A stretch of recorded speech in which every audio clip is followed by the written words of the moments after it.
take a break with me, part 2 on my 52-hour shift, while I read a few passages out of this book by Keenan Bridges called Overcoming Familiar Spirits. So in the ancient world, people would often consult individuals with familiar spirits in order to commune with the dead. The ungodly practice is called necromancy. However, the dead they were communing with were not actually deceased persons, but rather evil spirits or demons. In the Old Testament, the Israelites were warned against consorting with familiar spirits and those who dealt with the realm of darkness. And when they shall say to you, seek to them they have familiar spirits, and to the wizards that peep and that mutter, should not a people seek their God for the living of the dead? Isaiah chapter 8:19. So we should be seeking God.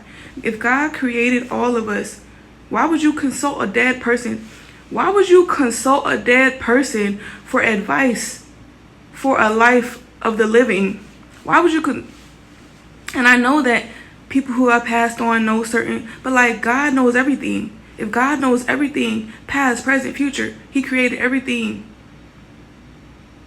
Why wouldn't you just ask the one who created you? Why consult the dead and be going to see grave sites and all of this weird stuff?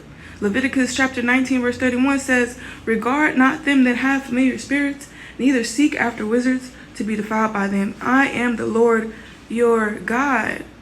God is a jealous God. He don't even want us consulting certain information that is over top of his head. Like, he's like, I know everything. I know more than that person you're trying to consult with. I created them. I created you. I created your brain, your cerebellum, your occipital lobe. Okay. I created all of that. Throughout the New Testament, the existence and activity of unclean spirits is recorded. For example, in Matthew chapter 10, verse 1, Mark chapter 1, verse 23 through 27, Luke chapter 9, verse 37 through 42, many of these unclean spirits are familiar spirits too, called by a different name. They have names. It is important to understand that the name of a spirit is associated with its behavior or function.